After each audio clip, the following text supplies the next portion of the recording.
আর তোমাদের হুজুর যত বিধায়ক ছেড়ে অবজারভার হোক, তোমাদের কিন্তু আগামী দিনে ভাঙড়ের 5 তলায় মাটি তোমাদের থাকবে না, এটা অন্তত তোমাদের মনে রাখা উচিত। নওশাদ ভাইজান ভাঙড়ের অবজারভার হওয়ার নাম মানে শুনি ওনাদের ভয় লেগে গেছে, ভয় পেয়ে গেছে যে নওশাদ সিদ্দিকী এখানকার অবজারভার হয়েছে মানে এ আমাদের তবলি তবলা গুছকেলে মানে হাঁটতে হবে। সেই ডায়লগটা আগে থেকে ওনারা বলে রাখতেছে, জনগণের জানিয়ে রাখতেছে যে মানে যাতে 26-এ ওরাই তবলি তবলা গুছকেলে পালাবে, সেটা আগে থেকে জনগণকে জানিয়ে রাখতে। নওশাদ ভাইজান হচ্ছে একটা লিডার, একটা পারফেক্ট লিডার। যদি কারো যদি কোনো লিডারশিপ যদি হতে হয়, নেতা মন্ত্রী, যদি মুখ্যমন্ত্রী, প্রধানমন্ত্রী, এমপি, সিএম যদি কিছু হতে হয়, সেটা নওশাদ সিদ্দিকী ভাইজানের থেকে দেখে শেখা উচিত।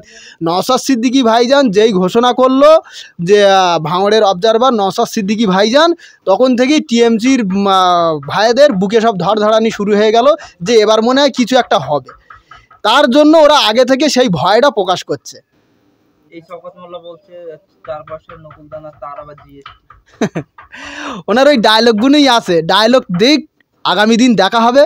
ডায়লগটা দিক না, উনি তো মিথ্যা কথা বলায় একদম খুবই পারদর্শী। একদম মিথ্যা কথা এত সুন্দরভাবে গুছিয়ে বলে জনগণের সামনে, মানে যেন মনে হয় একেবারে ফেরেস্তা চলে এসছে। উনি বলে তো যে উনি হুজুর মুসলমান, উনি কিসির মুসলমান?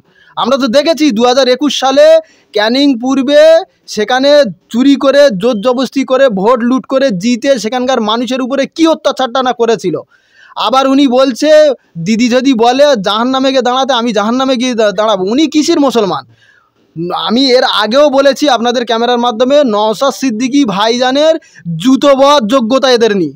নওশাদ সিদ্দিকী ভাইজানের আর আব্বাস সিদ্দিকী ভাইজানের যাদের জুতো বওয়ার যোগ্যতা নেই, তারা নওশাদ সিদ্দিক ভাইজান, আব্বাস সিদ্দিক ভাইজানের বিরুদ্ধে কথা বলে। তাই এরাও ঠিক এরা মুসলমান না। এরা রোজার মাসে মুসলমানদের বাড়ি থেকে ইফতার খাওয়ার জিনিস হাঁড়ি কুড়ি সব কিছু ফেলে দিয়েছিল। ঘর বাড়ি ভেঙে জিসিবি দিয়ে ঘর বাড়ি ভেঙে সেখানে পুকুর কেটে দিয়েছে। এরা আবার বলে আমরা মুসলমান। আর ওই নওশাদ সিদ্দিক ভাইজান, আব্বাস সিদ্দিক ভাইজান, তাদেরকে নিয়ে এরা কটাক্ষ করে। এরা কিসির মুসলমান? ভালো করে যদি সূরা ফাতিহা শরীফ পড়তে বলা হয়, এরা সূরা ফাতিহা শরীফ পড়তে পারবে না। এরা বলে যারাই বিরোধী করছে তারা, যারা বিরোধী করছে তারাই। এখন যে নেতার কথাই বলছেন, যে মোল্লার কথা বলছেন, সেই নেতাকেও বলছি, যিনি বলছেন নওশাদ সিদ্দিক ভাইজান কি ডায়লগ বলছে, 4 পয়সা নুকুলদানা না, এনার আবার জিএসটি। ওনাকেই বলছি ভালো করে সূরা ফাতিহা শরীফ পড়তে পারবে না তারা নওশাদ সিদ্দিক ভাইজানের, আব্বাস সিদ্দিক ভাইজানের বিরুদ্ধে কথা বলে। আমি এর আগেও বলেছি, আবারও বলছি, এদের নওশাদ ভাইজানের, আব্বাস ভাইজানের জুতো বওয়ার যোগ্যতা নেই।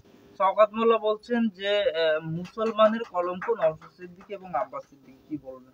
বলতেই পারে, কারণ দেখেন আমার বিশ্বের 1 নম্বর মানুষ যিনি আমাদের নবীজি মুহাম্মদ সাল্লাল্লাহু সাল্লাম, তানাকে যদি সব মানুষ যদি ভালো না বেসে থাকে, নওশাদ সিদ্দিক, আব্বাস ভাইজানের বিরোধী থাকতেই পারে।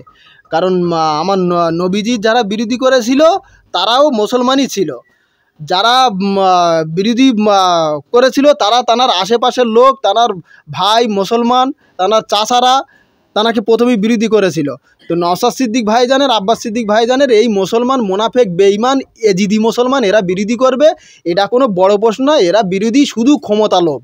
এদের শুধু ক্ষমতা লোভের জন্য, গদি টিকিয়ে রাখার জন্য এরা যা কিছু করতে পারে। কাকে কি বলতে হবে বলেন, কাকে মার্ডার করতে হবে, কাকে ঘর ছাড়া করতে হবে, কাকে কেস দিতে হবে, এরা সব কিছু করতে পারে। সেইভাবেই করছে। এরা মুসলমান না, এরা শুধু মুসলমান নামে কলঙ্ক। কারণ আপনারা দেখেছেন বিগত কয়েকদিন আগে উনি বলেছেন ভাঙড়ে যদি আরও 5টা যদি শহীদ হতে হয়, ভাঙড়ে যদি আরও 5টা শহীদ হতে হয় তাতেও রাজি, কিন্তু ভাঙড়ে তৃণমূল কংগ্রেসে জেতালে ওদের প্রশ্ন।